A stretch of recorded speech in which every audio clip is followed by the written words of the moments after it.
예배를 드리다가 문득 그런 생각이 들었습니다. 예수님께서 사람을 구원하시기 위해서 이 땅에 꼭 내려오셔야만 되었다고 하는 사실을 생각을 하게 되었는데 왜 그러셔야 될까? 이런 이제 마음이 들었습니다. 그것은 사람의 죄의 깊이가 하늘에서 그냥 용서만 해주어서 문제가 풀어질 수 있는 것이 아니기 때문에 하나님이 이렇게 친히 사람의 가장 비루한 자리까지 내려오셔서 함께 하셔서 구원하신 것이다. 이런 생각이 들었습니다. 그리고 주님은 그걸로 구원을 십자가에 죽으심으로써 구원을 완성하신 게 아니고 하늘에 오르심으로써 완성하셨습니다. 내려오신 분께서 올라가심으로써 구원을 완성하신 거예요. 그러면 하나님의 구원은 그 사람을 데리고 하늘까지 아버지 앞에까지 올라가는 그것이 하나님의 구원이 의도하고 있는 바다라는 것을 알 수 있겠죠. 그러니까 구원을 받았다 이렇게 말을 할 때 내 죄가 용서된 것을 내가 경험했다 이렇게 말해서 안 된다는 거예요.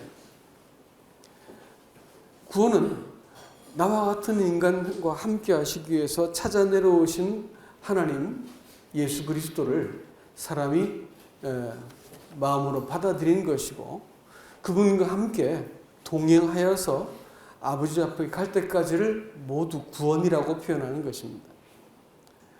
그렇기 때문에 우리가 받은 구원이라고 하는 그것은 단지 이렇게 이 땅에서 죄사함 받고 마음 편안히 있다가 나중에 이렇게 좋은 곳에 가게 되는 것 이런 의미가 아니고 사람이 하나님의 나라에 동참하는 것이요 사람이 하나님과 연합하여서 같은 마음 같은 뜻으로 동행하게 된 것을 구원이다 이렇게 말씀을 드릴 수 있습니다. 이 맥체인 성경으로 QT를 하다 보니까 마태복음 16장에 보면 읽어보면서 얘기할까요? 마태복음 16장입니다. 마태복음 16장에 보면 그 바리새인과 그 사두개인들이 한날 예수님께 찾아왔습니다. 왜 찾아왔냐면 15장에 볼 것 같으면 예수님께서 벳세다 광야에서 오병이어의 기적을 베푸셨습니다. 그랬더니 말이죠. 나라가 발칵 뒤집어졌습니다. 여러분, 이 예수님의 사역에 있어서 중요한 분기점이 생긴 게 있었는데 바로 오병이어의 기적입니다. 오병이어의 기적 전까지는 예수님은 그저 변방에서 이렇게 선지자 노릇하시는 분이었었는데 예수님께서 오병이어를 딱 행하시고 나니까 사람들이 몽땅 다 알아보았던 거예요. 아, 이거 오실 그이다. 모세가 광야에서 우리를 먹였던 것처럼 이분은 우리를 로마의 압제로부터 구원해서 이스라엘의 영광을 회복할 분이다 라고 알아봤던 거예요. 그래가지고 온 나라가 들썩거렸습니다. 백성들은 알아본 거예요. 그래서 막 쫓아다니고 난리가 났습니다. 그러니까 나라의 지도자였던 바리새인과 사두개인, 바리새인들은 영적 지도자들이었고요. 사두개인들은 실제적인 이 성전 제사를 관장하던 권력자들이었습니다. 이 사람들이 이 예수에 대해서 뭔가 이렇게 납득할 만한 조치를 취해주지 않으면 자기들의 위치가 불안해지는 거예요. 그러니까 이제 찾아온 것입니다. 찾아와서 뭐라고 말하냐면 하늘로부터 오는 표적을 보이라 이렇게 얘기를 합니다. 왜 그랬을까요? 믿으려고 그랬을까요? 아닙니다. 그들이 예수님께 믿으려고 이 표적을 구한 것이 아니었습니다. 그들은 이 백성들이 민심이 동요하고 있기 때문에 자기들의 위치에서 이 문제를 바르게 수습하고 예수를 자기 편으로 포섭하고 자기의 권위 아래에 두어야만 된다고 생각했기 때문에 찾아온 것이죠. 믿으려고 한 것이 아니라 정치적인 어떤 행보였습니다. 그랬더니 예수님께서 그들의 요구를 거절하시는 것이죠. 믿음은 보는 것, 표적을 통해서 갖게 되는 것이 아니라 믿음은 하나님이 이미 보여주신 것을 바라볼 때 그냥 믿어지게 된 것이기 때문에 그들은 분명하게 예수 그리스도께서 이 놀라운 표적을 보였음에도 불구하고 믿지 않았습니다.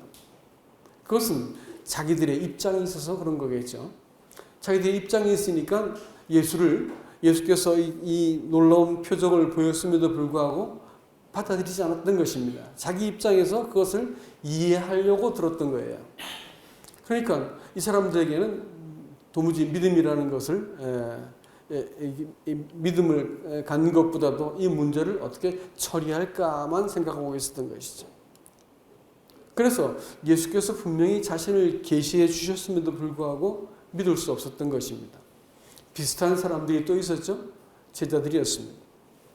제자들은 벳세다 들녘에서 자기들이 떡을 실제로 떼어주면서 놀라운 기적을 봅니다. 떡이 막 늘어나는 것이죠. 그래서 그 물고기 두 마리하고 보리떡 5개가 5,000명, 아니 한 2만 명도 된다 그러던데, 여자들은 세지 않았으니까 아이들하고 이렇게 먹이는 것을, 이 놀라운 기적을 보면서 얼마나 놀랬겠습니까? 이분이 정말 하나님의 아들이다라고 생각하지 않았겠습니까? 그런데도 불구하고 이 바리새인과 사두개인들이 그렇게 말을 할 때 예수님께서 요나의 표적밖에는 볼 것이 없다라고 거절을 해버렸어요. 그리고 돌아서서 제자들한테 뭐라고 말씀하시냐면 바리새인과 사두개인들의 누룩을 조심해라 이렇게 말을 했습니다. 그 누룩이라는 것은 말하자면 부패하게 하는 것이죠. 신앙이 못 쓰게 되어지는, 망가지게 되어지는 그 이유가 무엇이냐면 잘못된 가르침이 들어오고 입장이 생기면 신앙이 망가져 버리는 거예요. 여러분, 믿음이라고 말하는 것은 내가 믿었기 때문에 구원을 받았을까요? 아니면 하나님이 사람을 구원하시기로 작정했기 때문에 구원을 받을까요? 근데 많은 사람들은 그렇게 생각하지 않고 내가 믿었기 때문에 구원을 받았다고 착각을 합니다. 내가 믿었기 때문에 구원을 받았다는 거예요. 이 사람들은 자기들의 믿음에 대해서 확신을 하고 있고 정통이라고 믿었던 사람들입니다. 그러나 그들은 자기 입장을 서서 하나님을, 예수 그리스도를 바라봤기 때문에 믿을 수가 없었던 것이죠. 자기들이 믿고 싶은 것을 믿었던 것입니다. 그렇기 때문에 신앙생활은 사람들하고 얘기를 하다 보면 그렇지 않습니까? 상담이라고 하다 보면 내가 믿었다고요 하면서 자기의 믿음을 막 강조를 하는 사람들이 있습니다. 근데 그것은 아무 소용이 없는 얘기예요. 그것은 매우 이렇게 낯선 얘기입니다. 그럴 필요가 없어요. 믿은 분이 누군지를 말해주면 되는 거예요. 믿은 분이 나하고 어떤 관계인지를 말해주면 금방 모든 게 아주 명료해지는 것입니다. 믿음은 내가 가진 신념의 체계를 말하는 게 아니고 내가 믿는 분이 누군지를 아는 것을 말하는 거예요. 내가 믿는 분이 누군지에 대해서 말하기 시작하면 사람들이 보고 있다가 저분이 믿는 분이구나 알 수 있는데, 내가 믿음을 가졌다는 것을 강조하기 시작하면 내가 믿는 것하고 네가 믿는 것이 같나 안 같나 보자고 싸우게 되어 있습니다. 요즘은 유튜브 하다 보니까 전화가 많이 와요. 그러면 전화해가지고 당신 소속을 밝혀라 그러면서 말들이 많습니다. 근데 하여튼 이렇게 자꾸 재보려고 그래. 저를 재봐가지고 자기들 믿음하고 같은 일을 자꾸 재보려고 듭니다. 그럼 제가 쭉 이렇게 제 믿는 바를 이렇게 말해주고 나서 제가 믿는 분이 누군지에 대해서 얘기를 해줍니다. 믿음이라고 말하는 것은 내가 그분을 알아보는 것을 말하는 거예요. 그리고 제자들이 이 기적을 베풀고 나서도 예수님이 누군지를 몰랐어요. 바리새인과 사두개인의 누룩을 조심하라 했더니 아이고 우리 떡 안 가져온 떡 잊어버리고 안 가져온 그거 갖고 책망하시는구나 이랬단 말이죠. 여러분 왜 그랬나 생각을 오늘 아침도 한번 더 해봤어요. 왜 제자들이 이렇게 이 정신 나간 소리를 했을까? 아니 예수님이 보리떡 2개 갖고 먹이는 걸 봤음에도 불구하고 그 자리에서 만들 수 있을 텐데 떡 안 가져온 거 갖고 책망하신다 이렇게 말했을 거예요. 착각을 했을 거예요. 예수님은 분명히 누룩을 조심하라고 했는데 떡 안 가져왔다고 지금 책망하시는 거구나 생각했어요. 왜 그랬을까요, 여러분? 저는 가만히 생각했더니 제자들도 과가 비슷했어요. 그때는. 왜냐하면 지금 잠시 후에 이렇게 이제 사람들이 우와, 드디어 오실 그이다. 이제 드디어 새로운 정부를 만들고 새 나라를 만들고 유대를 새롭게 하자. 이스라엘을 회복하자. 이런 이제 예루살렘으로 쳐들어가 가지고 나라를 세울 꿈에 부풀어 있었던 것입니다. 그러니까 그 뒤에 베드로가 예수님께서 이제 십자가를 지겠다 그러니까 예수님을 막 책망하면서 리뷰크했다 했잖아요. 책망하면서 그럼 절대 성령 소리하지 마시오. 올라가가지고 지금 나라를 세워야 되는데 무슨 십자가를 진다 그러십니까? 막 화를 내지 않습니까? 이 제자들도 지금 꿍꿍이가 있었던 것이죠.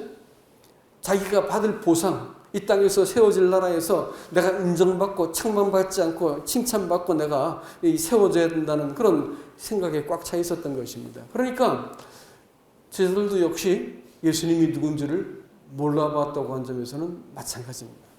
예수님께서 답답하셨겠죠.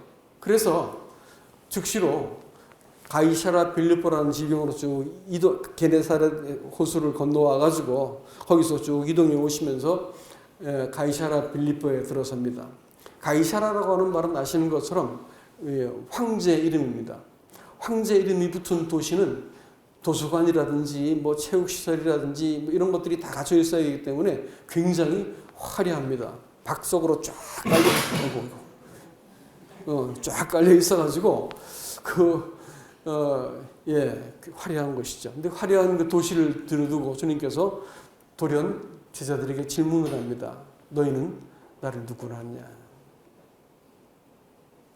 신앙생활은요, 사람이 예수님을 알아본 것이 신앙이지요. 신앙생활을 할 수 있는 모든 근거는 뭐냐면 예수님이 누군지를 아는 만큼 신앙생활을 하게 되는 거예요. 예수를 오래 믿었어도 자기가 믿고 있는 것, 한때 믿은 것, 한때 충만한 것 때문에 난 믿고 있다고 착각을 하는 사람들은 내가 많이 봤는데 예수님에 대해서 모르기 때문에 지금 신앙은 신앙이라고 말할 것도 없는 상태에 머물러 있는 사람들을 정말로 많이 봅니다. 예수님께서 답답하셨겠지요. 바리새인과 사두개인도 자기들의 입장에 서서 예수를 받아들이려니까 예수가 도무지 안 믿어진 것이었습니다. 제자들도 자기가 받을 보상과 이 땅에서 칭찬과 인정받는 것만 관심이 있으니까 예수를 못 알아본 거예요. 그러니까 예수님께서 돌아서 가지고 사람들이 나를 누구라 하느냐 이렇게 물어보셨어요. 또 제자들한테는 너희는 나를 누구라 하느냐 이렇게 물어보십니다. 그렇게 하셔야 되는 거예요. 왜냐하면 예수를 알아본 사람만 믿는 사람이기 때문에 그렇습니다.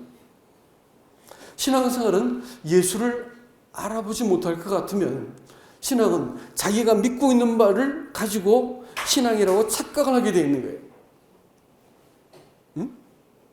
그렇기 때문에 자기가 믿고 있는 바를 이것을 증명하려고 열심도 낼 수 있고 성경 공부도 할 수 있고 다 해줄 수 있어요. 그러나 그 마음 자체는 하나님을 향한 태도는 바뀌지 않습니다. 그렇기 때문에 예수님 오래 믿었다 하더라도 예수에 대해서는 잘 모르는 거예요. 응? 마음속에 간증이 없는 거예요. 하나님에 대해서. 삶 속에서 하나님이 내 삶에 개입했다고 하는 그 증거가 없는 거예요. 예수 오래 믿었는데 이것은 잘 못 믿은 겁니다.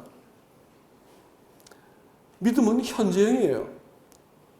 한때 믿었다고 하는데 이제는 알고 보니 사기꾼이었다. 이렇게 이것만치 기가 막힌 얘기 없어. 한때 그놈은 나한테 잘해줬었는데 결혼하고 봤더니 이 완전히 속았다. 이거 불행한 얘기 아니겠어요?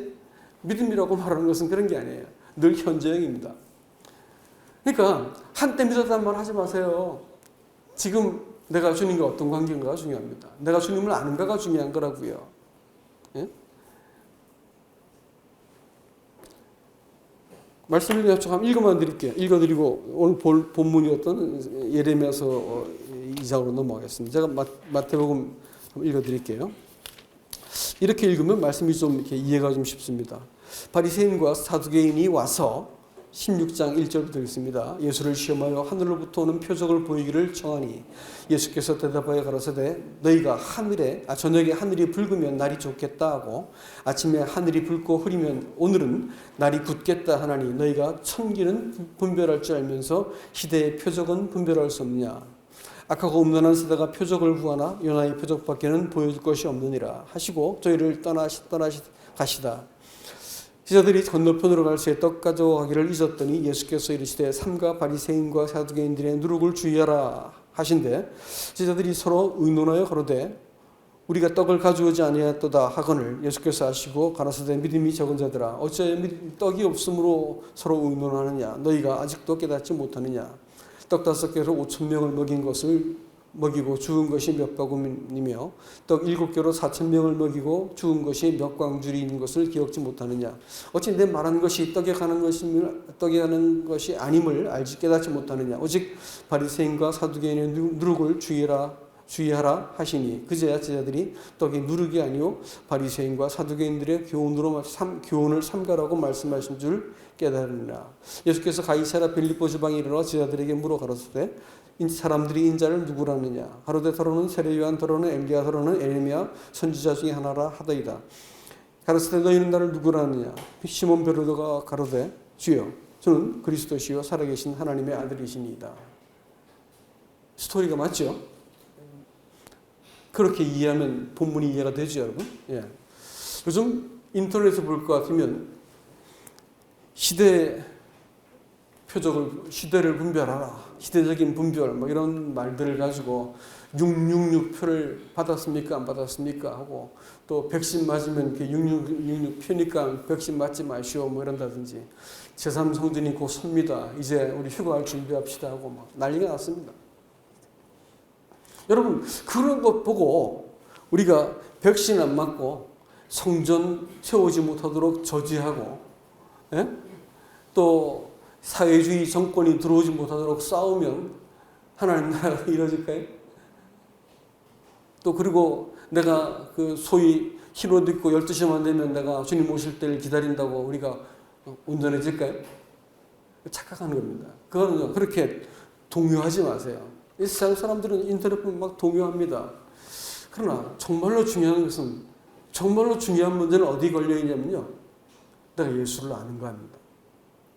내가 주님을 알고 있고 그분이 나를 알고 계시면 그게 뭐가 문제가 되겠어요. 저는 사실 제가 믿는 바는 전천년주의적인 전환란주의적인 믿음을 갖고 있습니다. 그러니까 주님이 자기 신부된 교회를 먼저 데리고 가신다고 하는 믿음을 갖고 있습니다. 그런데 그렇게 하지 않는다 하더라도 제 믿음이 없어지진 않습니다. 왜냐하면 미래 일이니까요. 그러지 않고 제가 환난을 통과한다 하더라도 하나님 못 믿을 만하신 분이네 이렇게 할 수 없는 것입니다. 하나님 주권이니까요. 다만 말이죠. 내가 주님을 알고 있다는 거예요. 주님도 나를 알고 있다는 거예요.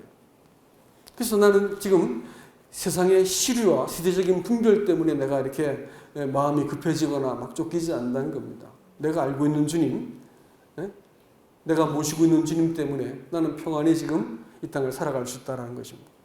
그리고 주님이 내게 복스러운 소망으로 다가오실 것을 기다리고 있다는 것입니다. 예레미야 2장으로 가겠습니다.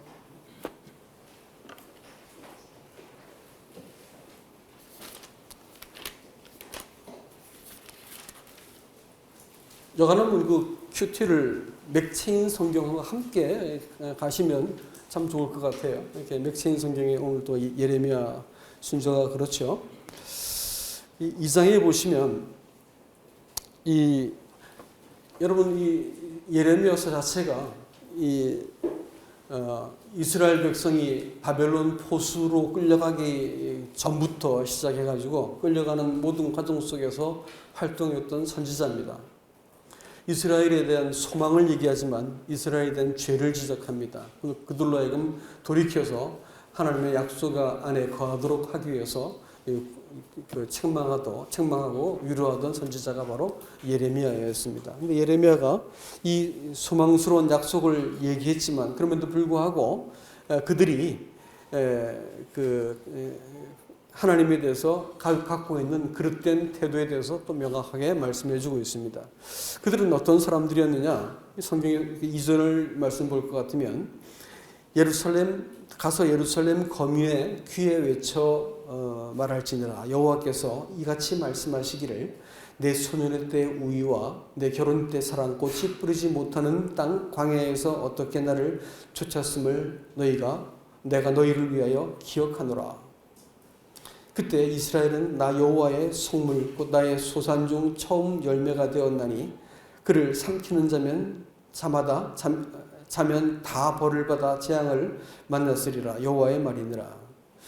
6절 말씀 보면 5절부터 보면 나 여호와가 이같이 말하노라. 너 열조가 내게서 무슨 불의함을 보았건대 나를 멀리하고 허탄한 것을 따라 헛되이 행하느냐. 그들이 우리를 애굽 땅에서 인도하여 내시고 광야 곧 사막과 구덩이 땅, 간조하고 사망이 음침한 땅, 사람이 다니지 아니하고 거주하지 아니한 땅을 통과하게 하시던 여호와께서 어디 계시냐 말하지 아니하였도다. 8절 보면 제사장들은 여호와께서 어디 계시냐 말하지 아니하며 법 잡은 자들은 나를 알지 못하며 관리들도 나를 항거하며 선지자들은 바알의 이름으로 예언하고 무익한 것을 쫓았느니라. 여러분, 사람이 얼마나 도덕적이고 죄를 짓지 않는가, 또 규칙을 율법을 잘 지켰는가를 가지고 우리의 신앙의 크기를 잰다거나 구원의 확실함을 잰다면 여기 아마 앉아 계실 분들은 아무도 안 계실 겁니다. 신앙은요, 마음의 문제이고 태도의 문제입니다. 그래서 아까 찬송 부를 때도 그랬죠. 돌이킨 자에게 소망이 되시며 했습니다. 믿는 자에게는 주님이 약속대로 보상이 되어 주시는 분이시죠. 죄는 고집이에요. 자기 입장을 고수하고 고치려 들지 않고 내가 옳다고 생각하고 니들이 틀렸다. 하나님이 왜 이러시냐 이렇게 해가지고 자기 입장이 생겨서 하나님께 고집을 부리면 그건 죄가 됩니다. 그건 하나님께서 하나님의 백성이 아니든지 아니면 하나님께서 엄중히 다루셔야 될 사람이든지 버림받을지 모르는 사람들이죠. 그러나 언제든지 돌이킨 자에게는 뭐가 될까요? 소망이 되세요. 성도의 삶은 하나님 앞에 사실은 권리가 없다는 것을 일단 기억하셔야 됩니다. 우리가 죄인이었고요. 심판받을 자 아닙니까? 그런 사람을 하나님께서 구원해 놓으셨어요. 아들을 대신해서. 사람이 이렇게 구원이 분명해지고 하나님을 알게 된 사람들은 내가 하나님 앞에서 어떤 권리를 내세울 만한 것이 아무것도 없다는 것을 알게 됩니다. 이 위치가 잘못되고 나면 신앙은 완전히 어긋나 버리게 되어 있습니다. 한때 이 사람들도 하나님에 대해서 우위를 품었던 사람이에요. 또 신부같이 사랑을 가졌던 사람이에요. 한때는 열심을 품었던 사람들이었다고요. 그러나 지금은 아니에요. 이게 문제입니다. 신앙은 한때 믿은 것은 절대로 여러분들의 신앙을 대변해 줄 수 없습니다. 근데 이들이 지금 하나님이 어디 계시냐라고 묻지 않았다는 것을 하나님이 계속해서 지금 문제 삼고 있지 않습니까? 하나님을 찾지 않은 거예요. 문제가 생길 때 하나님을 찾으면 아직까지 그리스도인이에요. 문제가 생겨도 하나님을 찾지 않으면 그건 갈 때까지 간 사람입니다. 마음이 쓴뿌리가 생긴 거고 마음이 폐악해진 거예요. 고집을 부리고 돌이키지 않으면 그건 하나님께서 더 이상 다룰 수가 없는 것이죠. 이런 점에서 하나님이 어디 계시냐라고 묻지 않은 것에 대해서 하나님은 지금 문제를 제기하고 있습니다. 왜 나를 찾지 않았니? 라는 거예요. 구원이라는 것은 내려오셔가지고 나의 모든 이 죄를 끌어안고 이 십자가에서 담당하시는 것도 구원의 측면이지만 나를 데리고 올라가시는 것도 구원의 측면이라고요. 그렇다면 우리는 신앙생활은 우리의 죄들을 용서는 하셨지만 남아있는 죄성 때문에 부단히 우리는 삶에서 모순이 일어나게 되어 있습니다. 우리는 아직까지 나한테 유리한 것을 선이라고 생각하는 못된 버릇이 있어요. 나한테 편한 것이 좋다고 생각하지요. 그래서 좀처럼 하나님께서 이끄시는 대로 우리가 잘 가지 않으려고 하는 악한 본성이 아직 남아있는 걸 우리 인정하셔야 됩니다. 그런 사람들입니다, 아직까지. 그래서 우리 인생에 여러 가지 문제가 자꾸 일어나는 이유는 다른 데 있지 않고 이런 나를, 그 믿음을 연단시키셔야만 되는 거예요. 나를 데리고 올라가신 그분께서 그분과 함께 동행하시기 위해서 내가 고집을 부리고 또 내가 편리하고 이기적인 대로 생각하는 이 못된 습관으로부터 돌이키게 만들기 위해서 삶에 문제가 일어나는 거예요. 멀쩡한 관계가 깨지고 사업이 어려운 건강에 문제가 생기고 자꾸 문제가 일어나는데 이 문제 속에서 하나님을 찾으면 소망이 있고 안 찾으면요. 제 방식도 풀겠다면 어떻게 할까요? 그건 이제 문제가 되는 겁니다. 그건 심각한 문제가 되는 것이죠. 그들이 광야에서 하나님이 그들을 낮추시고 광야를 걷게 하신 것은 딱 한 가지 이유거든요. 낮추시고 광야라는 것이 뭐예요? 살기 힘든 곳입니다. 먹고 살기 정말 어려운 것이 광야라고요. 모든 것이 다 필요가 다 보이는 곳이에요. 거기서는 하나님을 안 찾으면 살 수가 없는 곳입니다. 낮추신 이유가 뭘까요? 하나님을 구하도록 하나님께서 광야를 걷게 하셨다 이렇게 말했습니다. 근데 하나님의 능력은 구했지만 정작 하나님 자신은 구하지 않았어요. 그러니까 이 광야를 지나면서도 하나님을 찾지 않은 것에 대해서 지금 오늘 6절 말씀은 우리에게 그 문제를 제기하고 있습니다. 그들이 우리를 애굽 땅에서 인도해 내시고 광야 곧 사막과 구덩이 땅 간주하고 사망의 음침한 땅 사람이 다니지 아니하고 거주하지 않은 땅을 통각해 하시던 여호와가 어디 계시냐 말하지 아니하였다. 그러니까 가나안에 들어가서 소위 구원을 받고 기업을 얻고 안식하게 되었습니다. 나 이제 구원받았다. 복받았다. 그랬더니 본색을 드러냈습니다. 더 이상 하나님을 찾지 않는 거예요. 여러분, 예수님도 그렇고 바울의 생애도 그랬습니다. 예수님이 누군지를 밝히면 밝힐수록 예수님을 줄줄줄 따라다니는 사람들이 하나하나 떨어져 나가는 거 아세요? 수많은 사람들이 이 말씀 어렵다 해가지고 예수님이 누군지 알았더니 동행하지 않고 떨어져 나가버렸어요. 예수님께서 너희도 가려느냐? 그랬더니 제자들이 주여 영성의 말씀이 계시오매 우리가 어디로 가오리까? 살아남았어요. 우리는 이 순례길을 감에 있어가지고 저는 수많은 사람들이 동행하지 않을 것을 알고 있습니다. 자기가 원하는 대로 믿는 사람들은 예수께서 가시고자 하는 길을 알게 되면 동행할 수 없는 거예요. 그래서 뒤처지게 되어 있고 따라가지 않게 되어 있습니다. 예수님이 가고자 하시는 것은 사람은 자기 실현과 욕망을 채우기 위해서 인생을 사는 사람들이거든요. 예외가 없습니다. 암만 고급스럽게 앞에 TV에 나와가지고 떠들어대는 사람도 형편없는 소리 하고 있거든요. 사람은요, 지위과 남녀노소, 빈부귀천을 막론하고 똑같아요. 욕망을 채우는 거예요. 추악하고 이기적인 욕망을 채우기 위해서 인생을 사는 거거든요. 자기 실현을 위해서.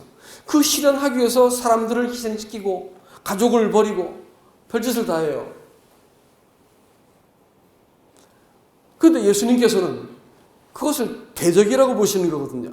여러분, 광야를 다 건너고 와가지고 요단강을 건너갑니다. 제일 먼저 그들이 밟은 땅 이름을 뭐라 부르죠? 길갈이라 불렀어요. 길갈에서 부싯돌을 가지고 칼을 만들어서 할례를 행하라 했거든요. 부싯돌이란 말이 재밌어요. 어원이 반석입니다. 반석이 누굴까요? 예수님이잖아요. 이를 행하라라고 말할 때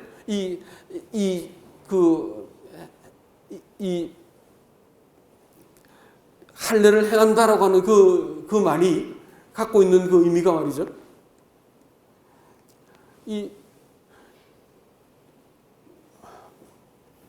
갑자기 생각이 안 나네. 큐티 올리겠습니다.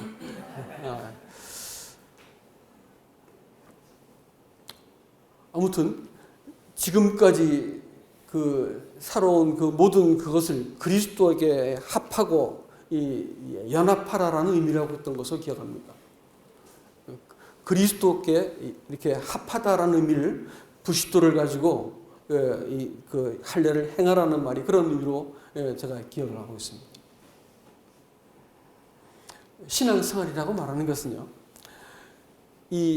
그들은 광야를 지나가지고 요단을 건너가지고 가나안에 들어가면 구원 끝 이렇게 생각할지 모르겠지만 거기는 사람들이 비워진 땅을 빈 땅, 아름다운 땅이 기다리고 있는 게 아니고 거기 누가 있었어요? 원주민들이 있었어요. 그리고 그들은 아주 강력해가지고 첫 번째 사람들은 그들을 바라볼 때 엄두를 내지 못하고 포기했더니 하나님께 버림받습니다. 그 원주민들은 가나안은 두말할 것 없이 우리들의 마음이고요. 또 원주민들은 틀림없이 사람 안에 있는 이 7가지 거짓된 본성을 말합니다. 그래서 이 본성이 강력하게 저항하고 있는 것을 그리스도 안이라고 가나안이라고 말한 것은 그리스도 안에 들어간다라는 의미로 우리가 알 수 있겠죠. 그렇다면 우리가 구원받았다고 말하는 것은 필연적으로 이제 구원받았으니 해피합니다. 내 마음대로 살 수 있습니다. 내가 믿은 만큼 살겠습니다. 뭐 이렇게 이제 할 수 있는 게 아니고 구원받고 나면 그때부터 뭐가 있다는 거예요? 전쟁이 있다는 거예요. 무슨 전쟁일까요? 사람 안에 있는 전쟁입니다. 내 안에 있는 옛 본성을 우리가 합당하게 제압하지 못하면 이것이 나를 이겨먹고 이것과 전쟁을 포기한 사람은 하나님께서 버리셨어요. 그런데 재밌는 것은 이 전쟁은 하나님께서 반드시 이기겠다고 말씀하시고 내가 이 전쟁을 대신하겠다고 말씀하시고 이 전쟁은 승리를 이미 선포하신 이후에 너에게 넘겨주시겠다는 약속을 근거로 우리가 이 전쟁을 수행하도록 만들었습니다. 그리스도인들은 자기 안에 있는 본성에 대해서 하나님이 저주하시고 미워하셨다고 하는 것을 알지 못하면 본성을 보듬고 이 본성을 채우기 위해서 하나님을 불러들이면 이건 우상숭배라고 부르는 거예요. 그리고 그 땅에 들어가서 그들이 하나님을 잘 믿지 않을 것을 하나님께서 아셨어요. 아직까지 성령이 계시지 않았기 때문에 가나안 땅에 들어간 백성이 망할 것을 알고 계셨기 때문에 신명기 4장에서 그 땅에 들어가서 너희가 속히 망할 것이다 이렇게 말씀하셨거든요. 여러분, 신앙생활은요, 하나님이 저주하신 것을 갖고 내가 그것을 사랑하고 붙들 것 같으면 신앙생활은 완전히 그야말로 혼돈 가운데 들어가게 되어 있습니다. 예수 믿고 나서 편하고 좋습니다 이렇게 말하면 너 지금 너를 기만하고 있구나 이렇게 아셔야 됩니다. 신앙생활은 그렇게 해피하지 않습니다. 너무 행복해요 라고 말하면 잠깐 그럴 수 있겠지. 그러나 신앙생활은 전쟁하는 겁니다. 그렇기 때문에 우리 안에 있는 본성에 대해서 내가 하나님을 믿을 만큼만 믿겠습니다 라고 말하는 것은 우상숭배예요, 여러분.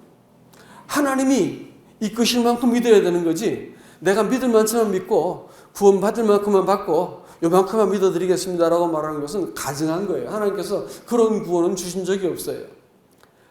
어디든지 어린아이 가는 데까지 따라가는 것이 구원인 것이지. 여러분, 여기 계신 얼굴을 마주하고 있는 분들이 우리가 주님 오실 때까지 우리가 주님께 가든지 주님이 오시든지 다 같이 뵐 수 있기를 원합니다. 네? 정말 원해요. 근데 다 못 갈 것 같아요. 주님이 원하신 만큼 가는 것이 신앙이라니까요. 근데 내가 원하는 만큼 믿으려 들어요. 또 내가 원하는 대로 믿으려 들자. 그건 신앙이 아닙니다, 여러분. 그걸 가지고 상상한 대로 자기들이 기대한 대로 길을 걸으며라고 하는 것을 성경에서 일관되게 우상숭배라고 우상숭배라는 원문의 표현이 자기가 상상하고 기대한 대로 길을 걸었다 이렇게 말하고 있다고요. 우상숭배예요. 하나님을 자기가 기대한 대로 믿으려고 드는 것은 우상숭배라고요. 하나님을 내가 원하는 만큼 믿겠다고 말하는 것도 우상숭배라니까요. 그들은 들어가서 속히 망했단 말이에요. 예수 믿는다고 말하는 것은 내가 원하는 만큼 믿는 게 아니에요. 나를 데리고 어디까지 가시는 거예요? 하늘까지 데려가시는 거예요. 아버지 앞에까지 데려가시는 것이 구원이라고요. 이 타락하고 이기적이고 부패한 본성과 이 하나님과 조화시키려고 드는 것은 구원이 아닙니다, 여러분. 내가 기대하고 믿고 있는 바를 하나님을 맞추어 보려고 막 애를 쓰는 그것은 자기가 생각한 대로 뭐가 안 되면 신앙이고 뭐고 다 없어져 버리고 침체하고 잠수 타고 교회 안 나오고 막 이렇게 돼버리는 것은 그거는 처음부터 신앙이 아니에요, 여러분. 우리는 얼마든지 넘어질 수 있고 또 연약할 수도 있는 사람들입니다. 그럼요. 그럴 수 있는 사람들이죠. 저를 보니까 알겠어요. 저 형편없는 사람입니다. 근데 하나님의 은혜가 저를 붙들어 주셨거든요. 이런 사람을 알고도 구원하신 것을 알기 때문에 제가 몇 번 넘어진 건 세지 않더라고요. 내가 돌이킬 때마다 하나님께서 반가이 저를 대하시고 그 자리에서 저를 이렇게 회복시키셨어요. 말씀을 맺고자 합니다, 여러분. 구원은 하나님이 우리를 찾아 내려오셔서 우리와 더불어 연합하셔서 길을 동행하게 되어진 것이 구원이고 영생인 것입니다. 길을 동행하려면 동행하는 사람과 의합하지 않으면 그 길은 다 못 가고 가운데서 길이 갈라져야 되겠죠. 예수 그리스도의 구속은요, 한번 우리를 영원히 죄로부터 심판으로부터 건졌지만 우리를 영원히 동행하시는 것도 구원입니다. 그렇기 때문에 주님과 더불어 목적지가 같지 않은 사람들은 신앙생활 죄송하지만 끝까지 못 가세요. 내가 지금 하나님과 더불어 목적지가 같은가부터 생각해 보시기 바랍니다. 나는 하나님의 영광을 위해서, 하나님을 기뻐하기 위해서 부르심을 받은 사람인가? 나와 같은 인생을 구원하시고 나를 기뻐하시는 하나님, 나를 다 아시고도 나를 이렇게 동행하시는 하나님을 내가 기뻐하고 그분을 따르는 것이 우리의 인생의 본분이 되는 것인데, 내가 원하는 만큼 믿으려 들고 나를 하나님을 내 틀과 요구에 맞추려고 드는 것을 신앙이라고 믿을 것 같으면 우리는 주님께서 부르신 길만큼 가지 못하는 겁니다. 부르심이라고 하는 것을 성경에서는 구원이라는 말로 늘 바꿔 쓴다고 말씀드렸죠. 부르심이라고 하는 것은 사명을 주셨다라는 뜻입니다. 사명을, 부르신 목적을 이해하지 못하면 용서받은 것을 아무리 내가 진지하게 눈물을 뚝뚝 흘리고 주일마다 기억하고 예배를 드려도 그 소용없습니다. 나중에 시들해지게 돼 있어요. 구원은 하나님께서 나를 부르신 거예요. 가장 고상하고 거룩한 뜻을 위해서 나를 부르신 거라고요. 이 땅에서 잘 먹고 잘 살고 좋은 직장 가지고 승진하고 부자 되고 뭐 하여튼 이런 거 하라고 나를 구원해 놓으신 것이 아니고 그것은 분량만큼 더 물어주신 거예요. 어떤 사람은 분량에 맞지 않는 직위를 얻으니까 인생이 고단해지고 망가지더라고요. 높아질 거 생각하지 마세요. 또 가난해질 필요도 없죠, 굳이. 그렇죠? 하나님 주신 분복으로 사는 것이 제일 큰 복인 거 아세요? 내가 인생이 무엇인가 되려고 하는 그것은 인생을 헷갈리게 만드신 것이에요. 인생의 주인은 하나님이시라고요. 내 인생을 이끄시고 내 인생의 고상한 뜻을 갖고 계신 것은 하나님이시라고요. 분복으로 인생을 사는 것이지 노력을 좀 더 했더니 부자가 되고 건강해지고 죽지도 않고 내가 오래 살고 행복해진다. 여러분 속고 있는 거예요. 그건 신앙이 아니란 말이에요. 나를 내일 데려가셔도 하나님께서 자기의 가장 합당한 뜻 때문에 그렇게 하신다면 나는 거기에 대해서 동의할 수 있어야 되는 것입니다. 우리는 하나님의 뜻에 의해서 구원을 받았고 지금 유지되고 있고 이 땅에 날 남겨두신 것은 하나님의 이 뜻 때문입니다. 기억하시기 바랍니다. 은혜라든지 뭐 깨달음이라든지 체험이라든지 이런 것들을 더 깊이 더 많이 깨닫는다고 우리 신앙이 좋아지는 것이 아닙니다. 우리는 하나님 앞에 이 부르심을 기억하고 하나님의 것으로 우리가 삶을 동행하는데 신앙의 근거가 있습니다.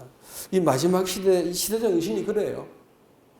사람들은 점점 이게 자기를 위한 하나님을 많이 찾게 될 것입니다. 어떤 사람이 물에 빠진 사람을 건졌더니 지갑이 없어졌다고 소송을 걸었어. 건져준 사람은 목숨 걸고 건져줬는데 어떤 사람이 요즘 중국에 그런 일 많다면서요.